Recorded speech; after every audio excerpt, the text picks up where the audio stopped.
Tujuan hidup di dunia ini harusnya seperti apa Pak Ustadz? Untuk apa kita di dunia ini Pak Ustadz?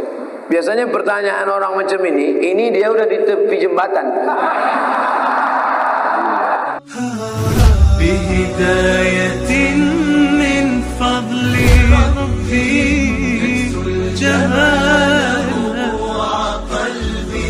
Pak Ustadz, saya mau tanya. Setelah saya dengar ceramah Ustadz, saya mau tanya.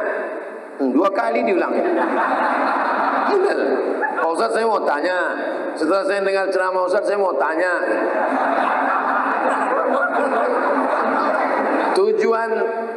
Tujuan hidup di dunia ini harusnya seperti apa Pak Ustadz? Untuk apa kita di dunia ini Pak Ustadz? Biasanya pertanyaan orang macam ini dia udah di tepi jembatan.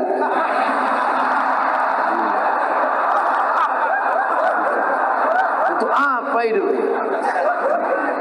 Udah streaming. Untuk apa hidup ini?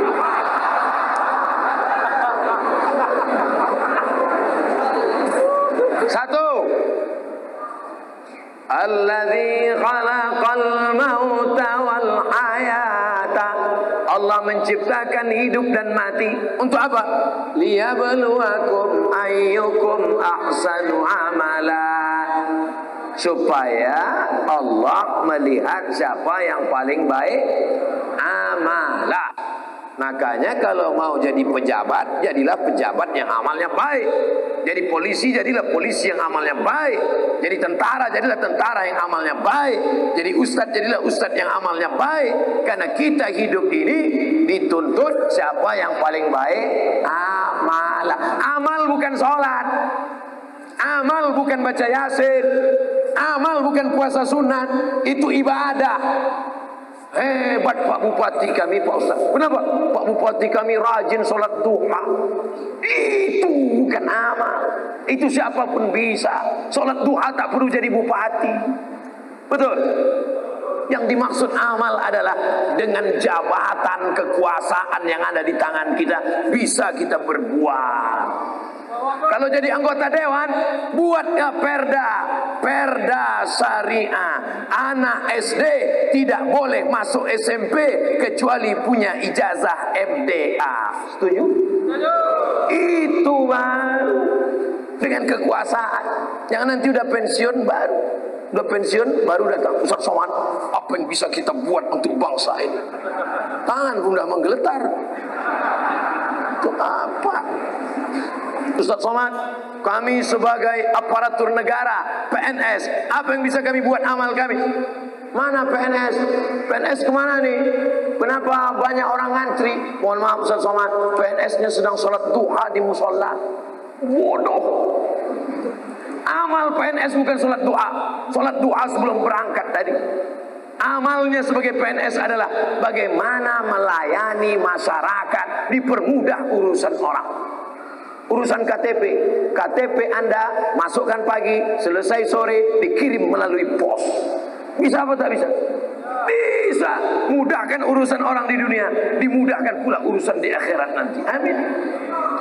Ustadz, apa yang bisa kami lakukan untuk ustadz-ustadz? Kumpulkan ustadz-ustadz, kumpulkan imam-imam, kumpulkan khotib-khotib, kumpulkan guru-guru mengaji, beri mereka pelatihan, permudah urusan SIM kendaraan bermotor mereka. Setuju? Banyak yang setuju.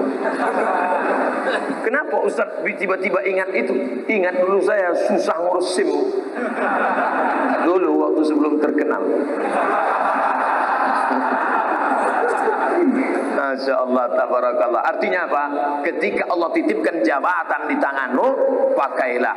Ayyukum ahsanu amala. Ustaz, kami ini masih mahasiswa, masih sekolah.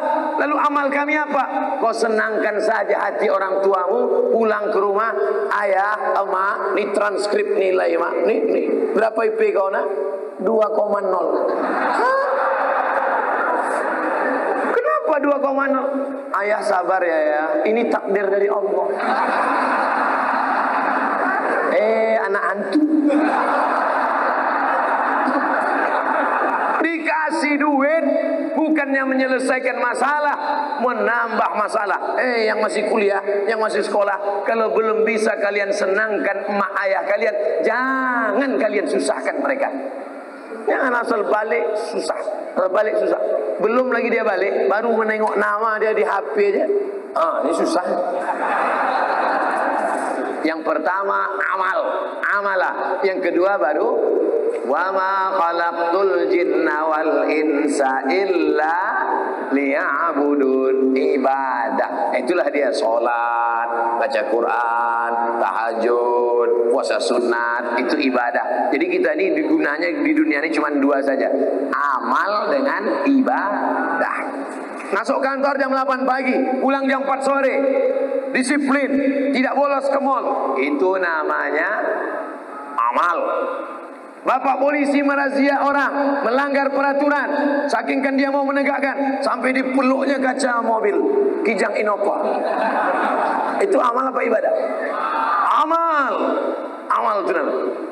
Ustaz tahu dari mana? Saya tengok tadi di Instagram. Dua itu saja tujuan kita hidup ini, amal dan ibadah. Perbaiki amal, perbaiki ibadah. Banyak orang ibadahnya bagus, amalnya tak bagus. Banyak orang amalnya bagus, ibadahnya tak bagus. Yang lebih parah, amal tak bagus, ibadah tak bagus. Siapa yang amalnya tak bagus, ibadahnya tak bagus, pergi ke jembatan Barelang. Untuk apa ke situ Pak Ustaz? Nah, jangan kau tanya lagi. Saking tak ada lagi kertas dah. Selamat menikmati.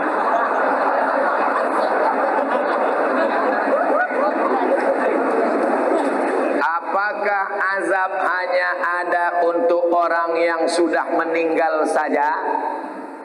Allahumma inni a'udzubika min azabi jahannam wa min azabil qabri wa min fitnatil mahya wal mamat wa min syarri fitnatil masihid dajjal. Hadis riwayat Muslim. Baca sebelum salam. 4. Allahumma inni a'udzubika min azabi jahannam wa min azabil qabri wa min fitnatil mahya wal mamat wa min syarri fitnatil masihid dajjal. Tangannya tetap satu, jangan 4.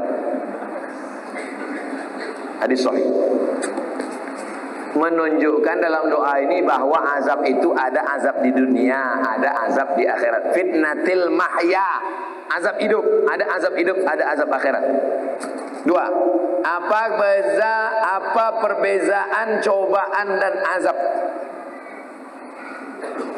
Salat rajin, puasa rajin, tak pernah mencuri, tak pernah maksiat, tiba-tiba sakit, itu ujian, karena Allah ingin mengangkat derajatnya.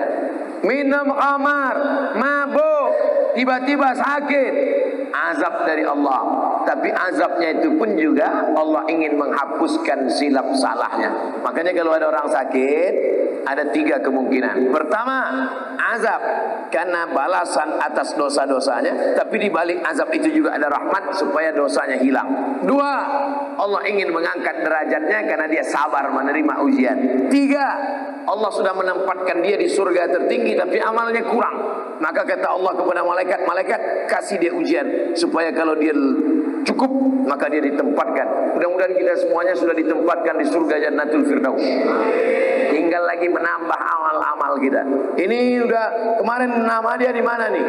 Ini di Firdaus ya Allah. Amal dia gimana? Amal dia kurang-kurang sedikit. Nah, buat dia agak demam-demam puyuh 3 hari. Kalau dia sabar masuk. Kalau nanti Bapak Ibu jamaah Tanjung Pinang masuk ke dalam surga, amin. Pas sampai ke dalam surga, tengok kanan kiri tak ada saya. Mana Ustaz Somad? Cari saya di ruang VVIP. Pede kali Ustaz. Orang Islam mesti pede. Yang ngajarkan dia pede Nabi. Man qala la ilaha illallah Muhammadur Rasulullah dakhalal jannah. Siapa yang mengucapkan la ilaha illallah Muhammadur Rasulullah dakhalal jannah, masuk surga. Ini banyak orang, kau gimana masuk surga? Entahlah Pak Ustaz, enggak pasti. Apa tak pasti? Kau masuk surga, pasti masuk surga. Cuman masalahnya masuknya kapan? Nah itu. Nah, ada yang antriannya panjang, pakai transit delay pula lagi. Nauzubillah.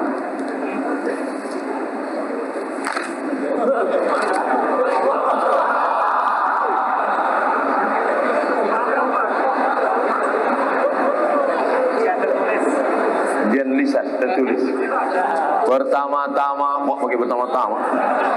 Izinkan saya mengirimkan Al-Fatihah untuk Ibunda Ustadz Abdul Somad Hajjah Rohana binti Nuruddin. Al-Fatihah.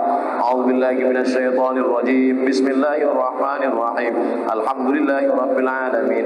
Arrahmanir rahim. Maliki yaumiddin. Iyyaka na'budu wa iyyaka nasta'in. Ihdinas siratal mustaqim. Siratal ladzina an'amta 'alaihim ghairil maghdubi 'alaihim waladdallin. Amin. Semoga Allah mengampunkan segala salah dan dosanya. Amin ya Allah. Ketika saya sholat berjamaah, saya berada di shaf kedua. Ada makmum di depan saya, sholatnya batal.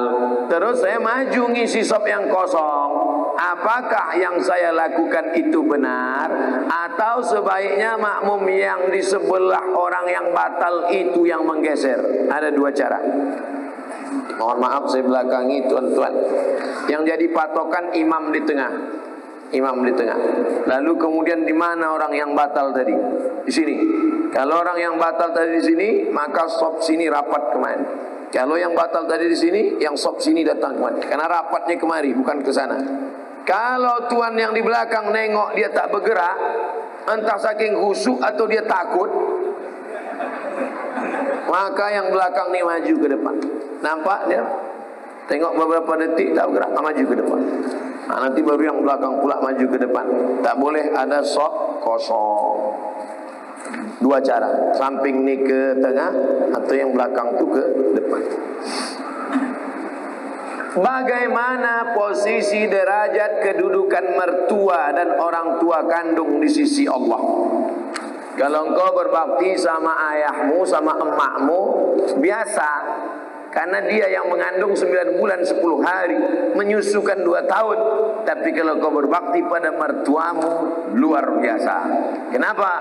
Karena dia memberikan anak gadisnya yang dilahirkannya dengan derai air mata, bersimbah darah. Tiba-tiba dikasihnya anaknya kepada engkau, hanya dengan mahar sebentuk cincin emas 1 gram, itu pun imitasi. Mau dia mengasihi anak gadisnya, ikhlas dia memberikannya. Ambillah nak. Tiba-tiba setelah anak gadisnya kau ambil seminggu sebulan, balik anak itu dalam keadaan mata biru, KDRT. Di mana otakmu kau letakkan? Oleh sebab itu maka berbakti sama ibu biasa. Aku sayang sama engkau mak, biasa. Karena makmu yang menyusukanmu 2 tahun. Tapi kalau kau berbakti sama dia, luar biasa. Karena dia memberikan anak gadisnya kepada. Hai ibu-ibu, kasih anak gadis kalian sama yang soleh-soleh di Masjid Tanjung Pinang. Tak ada yang mengaminkan, tak dapat lah kalian. Yang mengaminkan yang udah nikah pula, dapat 2 mereka. Tolong diberitahu amalan sunat sebelum tidur malam Pak Ustadz. Wudu. Sebelum tidur malam berwudu. Paling bagus lagi sholat witir. Tapi katanya witir tengah malam. Ada 2 sahabat Nabi yang witirnya sebelum tidur. Pertama Abu Hurairah, yang kedua Abu Bakar Siddiq. Ya Aba Bakrin mata tutiru, hai Abu Bakar, kamu witirnya kapan? Ba'dal atama, habis isya sholat witir. Maka siapa yang witirnya sebelum tidur, nanti malam tahajud saja tak usah tidur lagi. Tak usah tidur lagi, tak usah witir lagi. Maka dia dalam keadaan tidurnya suci. Baca kul huwallah, kul ambil falak, kul rabbin nas, ayat kursi, al-fatihah, subhanallah 33, alhamdulillah 33, Allahu akbar 33. Miring ke kanan, hadap ke kiblat, bismika Allahumma ahya wa amut. Sunnah. Orang sekarang tidur megang remote. Pertama dia nonton TV, lama-lama TV itu nonton dia. Cemana mau dapat rahmat barokah? Mati su'ul khotimah. Yang ditonton film hantu.